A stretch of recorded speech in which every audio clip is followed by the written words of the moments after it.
the economy in its current state, we're all looking for ways to save money and make our stuff last just a little bit longer. So in order to help keep your gaming PC running just a little bit longer, I'm gonna show you some basic steps on how to refresh your old gaming PC to make it run like newish. And before we get started, huge shout out to Stone Mountain 64. Yes, this Stone Mountain 64. Also, this Stone Mountain 64, or if you don't recognize these stickers or his merch, here's a picture of him. For giving me this PC, this is one of his old computers that he had laying around. He was looking to get rid of it or recycle it or something, and I said, hey, let me take it. I've got a great idea for a video. So huge shout out, Stone, thank you so much. Here's the 5 steps to refreshing your old PC, and I'm gonna show you in detail how to do each one. Step 1, clean your PC. A big hammer to your performance is when your PC is full of dust, because that can make it a lot harder for your components to get heat out of the PC, and when it gets hot, it runs slower. Step 2, this is also related to your thermals, replacing your thermal paste on your CPU and your GPU. Step 3, update your BIOS. If you're running a super old BIOS on your system, there's often a lot of updates that can help your PC run smoother. Step 4, install a fresh instance of Windows. If you've had your computer for a long time, there's probably been a ton of Windows updates, maybe even upgrading from Windows 8 to Windows 10,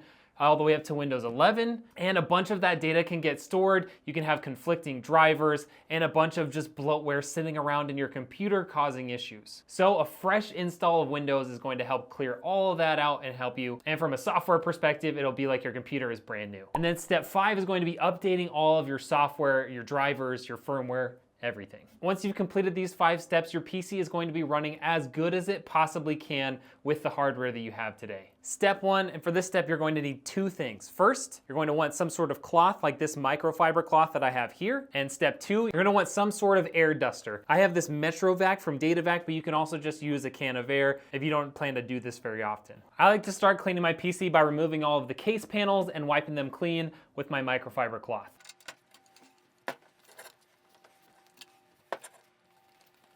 Doesn't need to be perfect, but we're just trying to get the majority of the dust off.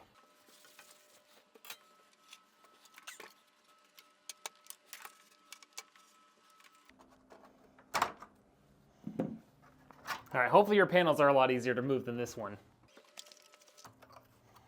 Since there's really no airflow coming through this panel, it's pretty clean.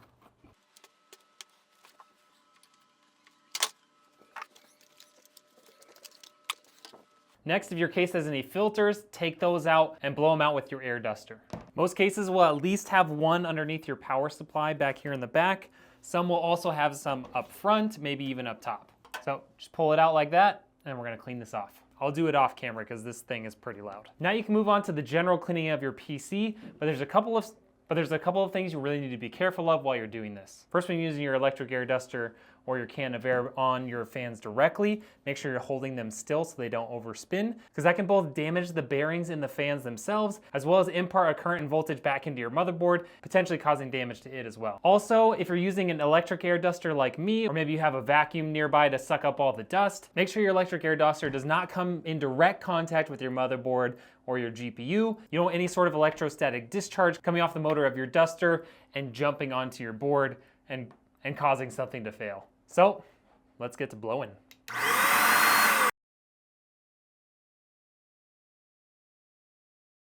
And side note, I'm doing this in my office because I'm on camera, but you might want to do it outside unless you want dust everywhere inside.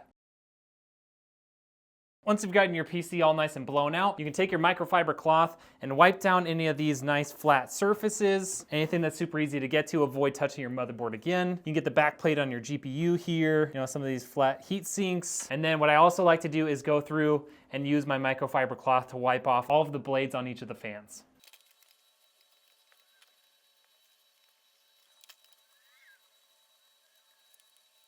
Once you've done that, maybe go through it with your can of air or your air duster one last time to get anything that you might have gotten loose while working on your fans, and then you're all done with step 1. Now that we've completed step 1, we can put those filters back in our case and start on step 2. All right, step 2, time to repaste your CPU and your GPU. This will help keep your temperatures down on those components while you're using the PC. In addition to increasing performance today, it's also going to help increase the life of your components, because the hotter they run, the shorter their lifespan is gonna be. For step 2, you're gonna need a few different things. First, you're gonna need assorted sizes for your screwdriver, like this one I have from lttstore.com. It's got a bunch of different sizes in the handle. Next, you're gonna want some rubbing alcohol. This is gonna be for cleaning the old thermal paste off and prepare it for the new thermal paste.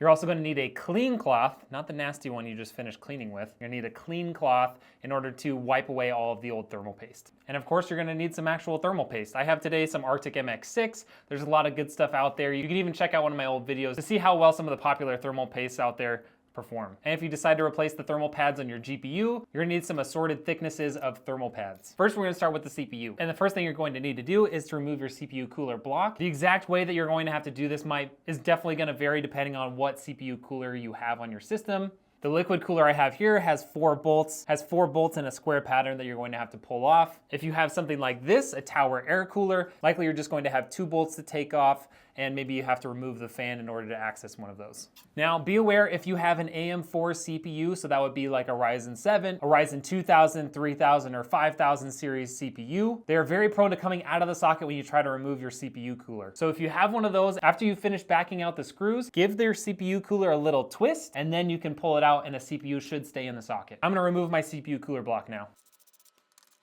If you're new to this, you might want to do this with your PC laying down, but it's a little bit easier to show this to you guys with it up. You might have to disconnect some things from your CPU cooler block in order to fully get it out of the way. You can see here, our thermal paste actually looks pretty decent still. It doesn't look too bad, but it's an older system and it never hurts to replace it. I'm gonna start off just by wiping off the excess thermal paste. You can see there that gets it looking pretty clean, but it's not truly clean yet.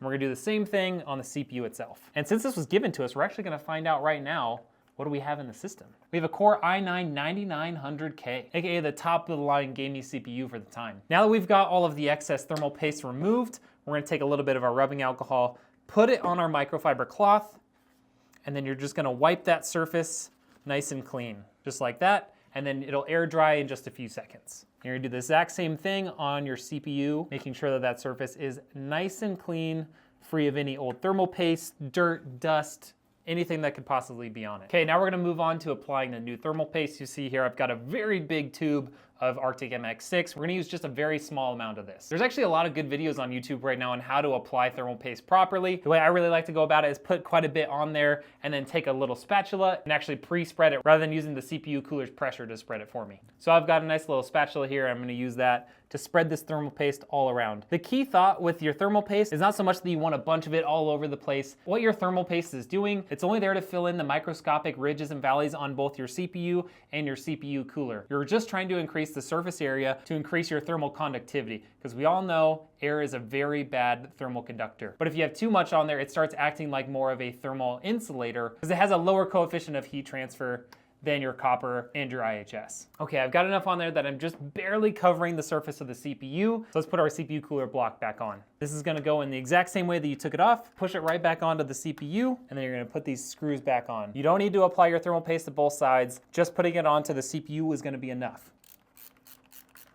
Seriously, if you guys want a cool screwdriver, lttstore.com. These things are incredible. All right, and that's all it takes to replace the CPU thermal paste. This, for me, is actually the fun part because it's a little bit more involved. However, let me preface this with 2 statements. First, you should only repaste your GPU if it's outside of its warranty period. Pulling apart your GPU will absolutely violate your warranty. Secondly, if you have good case airflow and your GPU temps are not getting above 70 to 75 degrees in normal use, you really don't need to replace the thermal paste on your GPU because it can be a little bit more difficult and a little bit more finicky. If you're not having any problems with your GPU, I would say don't do it, unless you're really comfortable pulling your GPU apart. So if you're outside of your GPU's warranty and you're experiencing higher than normal temperatures on your GPU, this step is for you. If you're not, just skip this and go to part 3. So we're gonna start with pulling the GPU out of our case.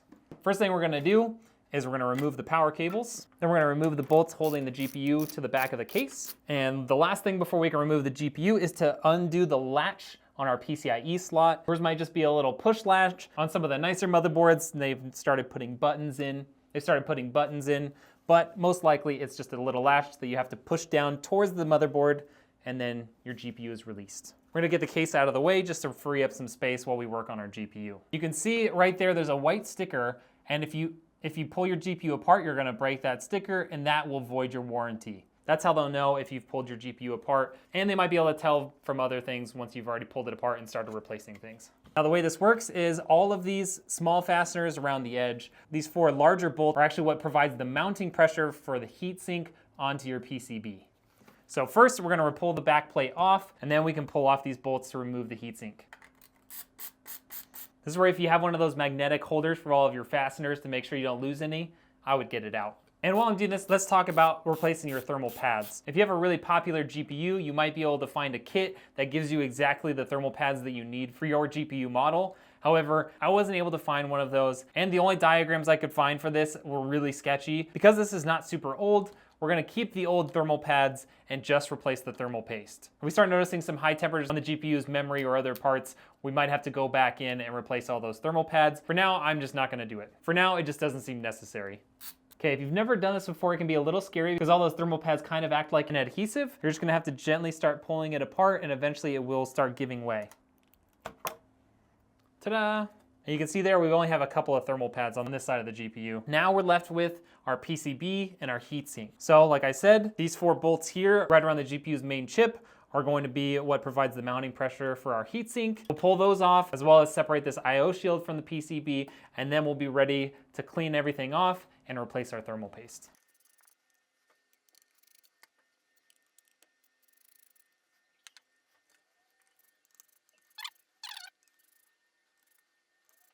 Now we should be able to start doing the same thing that we did with our backplate and just slowly peeling the PCB off of the heatsink. Again, it's probably gonna be scary, but it's gonna be okay. Just be gentle and slow and it'll come off. To fully separate it, you may also have to remove a few cables. You can see there's our main GPU chip, and you can see here on the heatsink where it mounts to. I'm gonna set my PCB right on top of the backplate just to make sure that it doesn't touch anything it shouldn't, and we're gonna start cleaning our thermal paste. Again, this actually looks like it's in pretty decent shape. There's a little bit in the center that looks like it's pretty dried out, but for the most part, it seems like it's okay. We're gonna wipe off as much of the thermal paste as we can there. We'll do the same thing for our GPU chip. Looks like the manufacturer used a bunch of extra thermal paste on this, so it looks like a bunch actually spilled all around the chip. But we'll try and remove as much of that excess as we can without causing any issues. Now that we've removed all that, get a little bit more of a rubbing alcohol onto a clean spot on our rag. We're gonna wipe the chip nice and clean. All right, set that down. We're gonna do the same thing over here on the heatsink. Okay, since we're not actually replacing any of these thermal pads, we're gonna just put this back, and then we're gonna use the exact same method for applying our thermal paste. We're gonna stick some on the center of it. Okay, now that we've got it fully spread on there, we're gonna just wipe off all the excess, and then we'll be ready to reassemble. All right, that looks pretty good. So let's reassemble this. Make sure that you reconnect all the different cables you disconnected earlier, otherwise you could run into some issues. All right, so the key here on this one at least, line up the 4 main holes, and then we'll be able to align that little extra black piece once this is bolted down. So let's put these 4 spring bolts back in.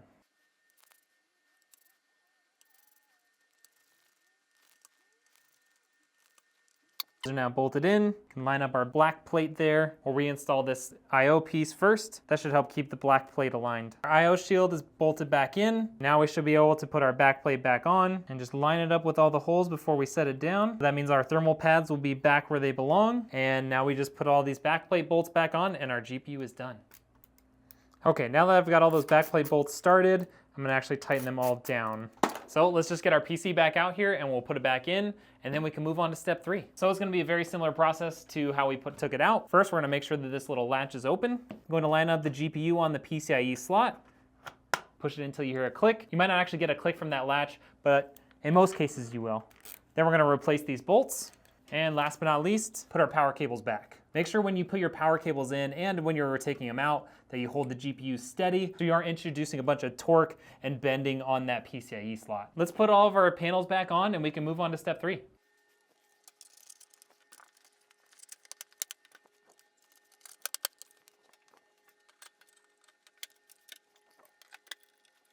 Now, step 3, normally you would want to do it on your computer that you've been working on. However, like I said, Stone Mountain donated that computer to us and I don't have access to it. During this process, we're gonna wipe that SSD completely clean. Instead, I'm gonna use my personal gaming computer to show you the first steps on how to update your BIOS. Technically, you don't need any tools that actually do this. However, I really prefer to put my BIOS files on a USB because it's much easier to find rather than digging through your SSD to find it. So let's get started on step 3. Now I have my flash drive installed in my PC. The first thing I want to do is to figure out exactly what motherboard model I have.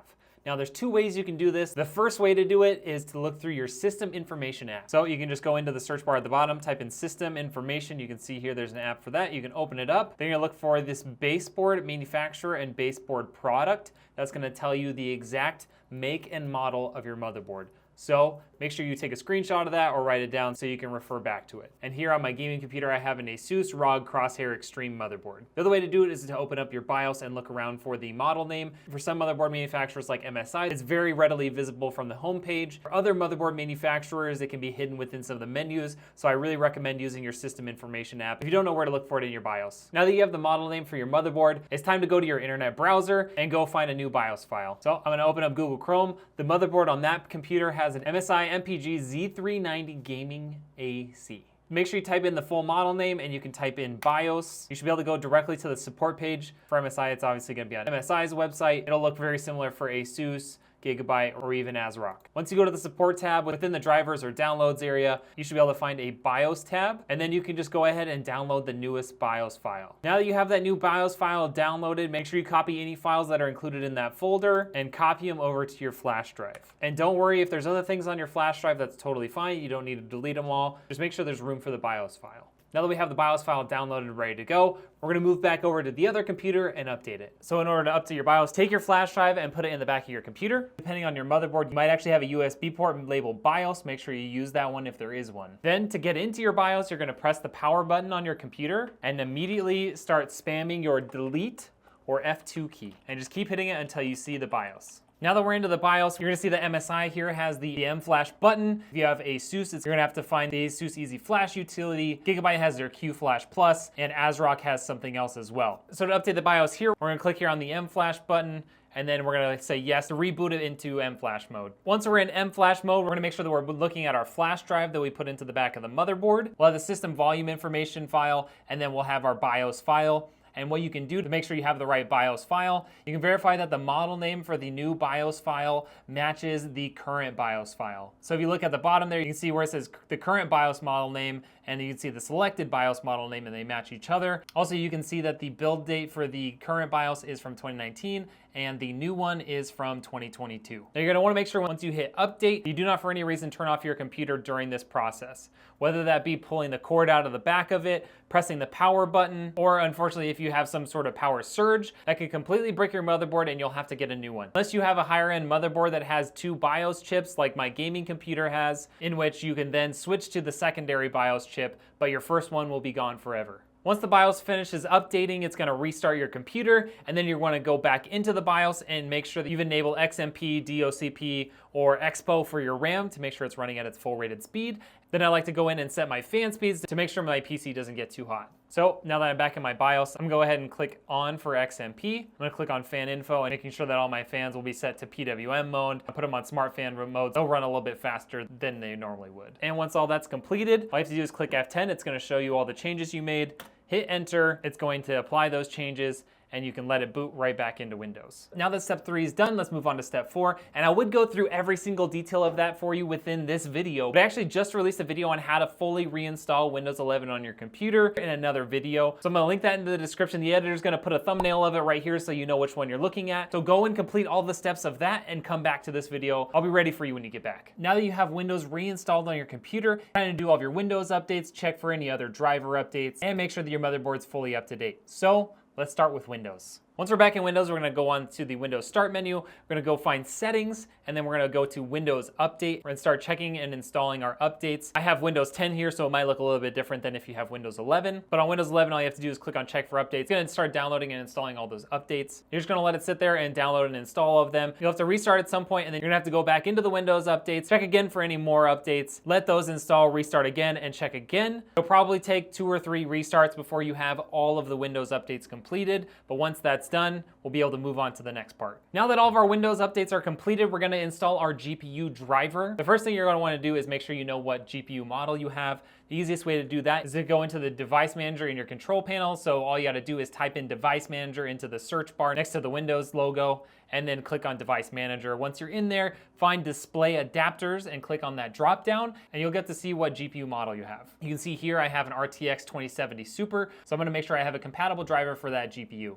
Once you know what model you have, you're gonna go to your internet browser and search NVIDIA driver download, or if you have an AMD GPU, make sure you type in AMD GPU driver. The very first thing that should pop up should be from the NVIDIA or AMD website, so click on that. Also make sure to put the links to that in the description. For the NVIDIA driver here, you'll see, open that up, and then we need to go through and select the right drop downs for our GPU. So we're gonna click on NVIDIA RTX 20 series, go to the 2070 Super, click on Windows 10, and then we're gonna select the Game Ready driver because this is gonna be used for gaming. If you don't plan on doing any gaming, but you plan on doing other workstation stuff like editing or modeling, you might wanna download the Studio driver instead of the Game Ready driver. Then all you gotta do is click Select, and then you're gonna click download a couple times and let it start downloading. Once it's finished downloading, go to your downloads folder and double click on that file. You're gonna click yes and allow it to make changes to your computer, and then click OK. Once you click OK, it's gonna start saving all those files to your computer, and then after that, you'll get a pop-up here for the actual install. You can either do the regular install or you can install the driver with GeForce Experience, but I always like to caution people that if you do download the GeForce Experience,